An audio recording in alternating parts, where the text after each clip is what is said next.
America के आगे नतमस्तक हो गए, अमेरिका के आगे कॉम्प्रोमाइज कर लिया, अमेरिका के आगे झुक गए। कहां गया देश के प्रधानमंत्री का 56 इंच का सीना? देश के प्रधानमंत्री का 56 इंच का सीना सिर्फ विपक्ष के लोगों को गाली बकने में लगता है। क्या भारत को इजराइल दौरे से क्या लाभ प्राप्त हुआ? मध्यम वर्गीय, निम्न वर्गीय परिवारों के ऊपर जो बोझ पड़ा है उसका क्या? हम विश्व गुरु भारत की बात करते हैं, अब प्रधानमंत्री जी भारत को कहां लाके खड़ा किया है? पाषाण युग में। अब पुआल से खाना बनाओ, लकड़ी से खाना बनाओ, गोईठा से खाना बनाओ, और हम विकसित भारत की बात करेंगे।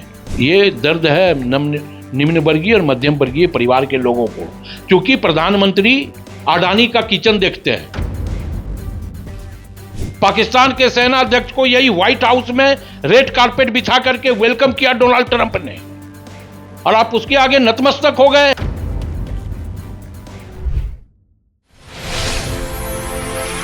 पोस्ट देख रहे हैं, मैं हूं आपके साथ सिमरन शुक्ला।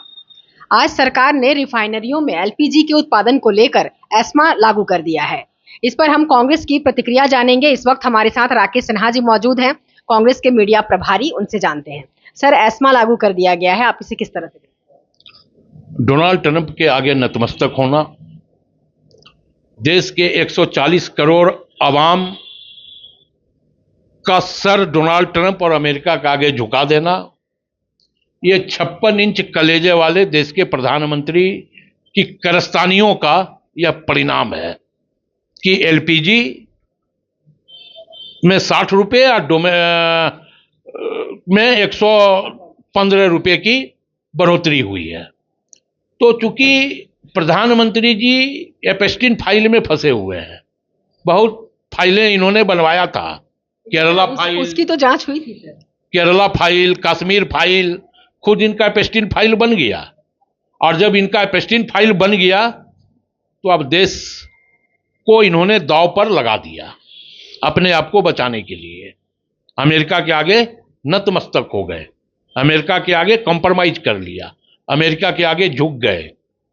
भारत जैसे देश को अमेरिका यह कहेगा कि आपको तेल वहां से खरीदना है, तेल वहां से नहीं खरीदना है, और तेल आप इतने दिनों तक आप खरीद सकते हैं, और हम खामोश रहेंगे? कहां गया देश के प्रधानमंत्री का 56 इंच का सीना? देश के प्रधानमंत्री का 56 इंच का सीना सिर्फ विपक्ष के लोगों को गाली बकने में लगता है, और डोनाल्ड ट्रंप के आगे उनकी लब नहीं खुलती है। इसलिए लब नहीं खुलती है कि प्रधानमंत्री के फाइल डोनाल्ड ट्रंप अपने व्हाइट हाउस में दबा के रखा है और कहता है कि यह फाइल देखो और ठीक से रहो। मतलब क्या है ये? भारत को फिर से एक बार सर, एप्स्टीन फाइल की जो आप बात कर रहे हैं उसकी जांच हुई थी, उसमें मतलब साक्षात रूप से किसी भी तरह से उनका सम्मिलित होना कुछ क्लियर नहीं हो पाया। किसने बताया? किसने जांच की? हम जांच किए हैं? कौन जांच किया है? अगर अमित शाह जी उस फाइल का जांच करते तो कह सकते थे कि उसमें कुछ नहीं है। किसने जांच किया? किसने यह जांच रिपोर्ट दिया? प्रधानमंत्री जी स्वयं अपनी पीठ थपथपा रहे हैं, और उनके मंत्री और उनके कुछ चुनिंदे चैनल यह कह रहे हैं कि प्रधानमंत्री का नाम नहीं है। पूरी तरह एपस्टीन फाइल में प्रधानमंत्री जी फंस चुके हैं, उनके मंत्री फंस चुके हैं, और अपने आप को बचाने के लिए पूरे भारत के साख को उन्होंने गिरमी रख दिया है। ये युद्ध का एक साइड इफेक्ट भी तो हो सकता है। हम ये क्यों नहीं मान सकते कि एपस्टीन फाइल का साइड इफेक्ट है? क्यों गए थे प्रधानमंत्री इजराइल? क्या भारत को इजराइल दौरे से क्या लाभ प्राप्त हुआ? ये तो देश के प्रधानमंत्री को बताना चाहिए ना। क्यों नहीं अभी तक देश के प्रधानमंत्री ने बताया कि इजराइल दौरे से भारत को क्या नफा? नुकसान हुआ ना। नुकसान हम झेल रहे हैं, लेकिन नफा की कोई उम्मीद नहीं है। सर, हम अगर एस्मा की बात करें तो जिस तरह से मजदूरों पर जो एक अतिरिक्त भार पड़ा है उसके उत्पादन को बढ़ाने के लिए, इस पर क्या है? मध्यम वर्गीय, निम्न वर्गीय परिवारों के ऊपर जो बोझ पड़ा है उसका क्या? हम विकसित भारत की बात करते हैं, हम आत्मनिर्भर भारत की बात करते हैं, हम विश्व गुरु भारत की बात करते हैं, अब प्रधानमंत्री जी भारत को कहां लाके खड़ा किया है पाषाण युग में, कि पत्थर से पत्थर रगड़ो, चिंगारी निकालो, अब पुआल से खाना बनाओ, लकड़ी से खाना बनाओ, गोईठा से खाना बनाओ, और हम विकसित भारत की बात करेंगे। पर सरकार का कहना है कि इससे सप्लाई को माने सुगमता मिलेगी। सरकार कब जनता के पक्ष में बोली है? 10 लाख का सूट पहनने वाला देश का प्रधानमंत्री जब फकीर कहला सकता है तो वो कुछ भी बोल सकता है। आप जाके देखें, मध्यम वर्गीय और निम्न वर्गीय परिवार के चेहरे पे सिकन आ गई है, आय उसका सीमित है। उस सीमित आय में कैसे वो गैस के सिलेंडर पे खाना अपना पकाएगा और अपने परिवार का भरण पोषण करेगा? उज्ज्वला योजना लाए थे देश के प्रधानमंत्री, बड़े बड़े होर्डिंग पोस्टर पे अपना नूरानी चेहरा चमेली का तेल लगा करके देश के प्रधानमंत्री ने पूरे भारतवर्ष में सटवा दिया। परिणाम क्या हुआ? उज्ज्वला योजना टाइटा फिश सिलेंडर बच्चों का खेल बन गया।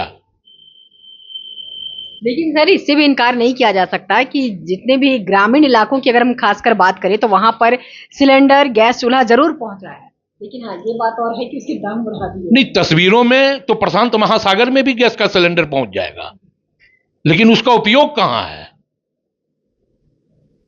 उपयोग कहां है उसका?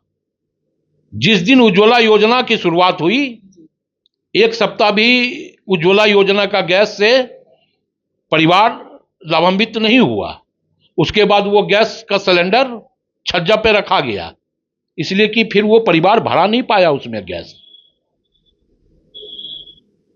ये दर्द है निम्न वर्गीय और मध्यम वर्गीय परिवार के लोगों को, क्योंकि प्रधानमंत्री अडानी का किचन देखते हैं, इसलिए उन्हें समझ नहीं आ रहा मध्यम वर्गीय और निम्न वर्गीय परिवारों का किचन। सर एस्मा के तहत एक चीजें और हैं, जो गैस सिलेंडर में पहले जो 15 दिन का गैप होता था, अब वो गैप जो है बढ़ाकर 21 दिन कर दिया गया है। यानी आप अगर अपनी गैस की बुकिंग करते हैं तो उसके 15 दिन में ना से 21 दिन के बाद आप अगली गैस की बुकिंग करेंगे। यूपीए सरकार में जब महीने का 4 सिलेंडर शायद देने की घोषणा हुई थी, तो पूरी भारतीय जनता पार्टी सड़क पे थी, छाती पीट रही थी, विधवा विलाप कर रही थी। ऐसा लग रहा था कि उनकी नानी मर गई है। और आज 21 दिनों के बाद जिस परिवार में 15 सदस्य हैं, जिस परिवार में 1 महीना गैस चलता है, वो क्या करेगा? गोईठा पर, लकड़ी पर, कोयला पर खाना बनाएगा? कैसे विकसित भारत? कहां आत्मनिर्भर भारत? प्रधानमंत्री ने इस देश को झुका दिया है। लेकिन इस स्थिति में अगर गैस के दाम बढ़ाए गए हैं तो कहीं ना कहीं जो युद्ध चल रहे हैं, टकराव की स्थिति और भी बाकी देशों में हो गई है, तो इसे वो संकट के रूप में, आर्थिक संकट के रूप में भी तो देखा जा सकता है ना सर? भारत में ही क्यों आर्थिक संकट के रूप में देखा जाएगा? ट्रेड डील आप जाकर के करके आ गए, ये आर्थिक संकट था क्या? कपास के किसान हमारे कहां जाएंगे? आर्थिक संकट के कारण हुआ। जो हमारे किसान फल उत्पादन कर रहे हैं वो कहां जा रहे हैं? उनकी क्या स्थिति होगी? बांग्लादेश पर 0% का टैरिफ, भारत पर 18% का टैरिफ। पाकिस्तान के सेना अध्यक्ष को यही व्हाइट हाउस में रेड कारपेट बिछा करके वेलकम किया डोनाल्ड ट्रंप ने, और आप उसके आगे नतमस्तक हो गए, और हम आर्थिक संकट की बात कर रहे हैं। आर्थिक संकट को उत्पन्न किसने किया? इनकी फेल्योर विदेश नीति ने। और जब फेल्योर आप हुए तो देश की जनता इसका भुक्तभोगी क्यों हो? यह देश के प्रधानमंत्री को बताना चाहिए। धन्यवाद। तो कांग्रेस इस एस्मा को किस तरह से देखती है? अभी अभी राकेश सिन्हा जी ने अपना विजन बहुत ही अच्छी तरह से क्लियर किया। उनका साफ कहना है कि प्रधानमंत्री नरेंद्र मोदी डोनाल्ड ट्रंप के आगे नतमस्तक हो गए हैं। कैमरा पर्सन भूपेंद्र के साथ मैं सिमरन शुक्ला, स्वराज पोस्ट, रांची।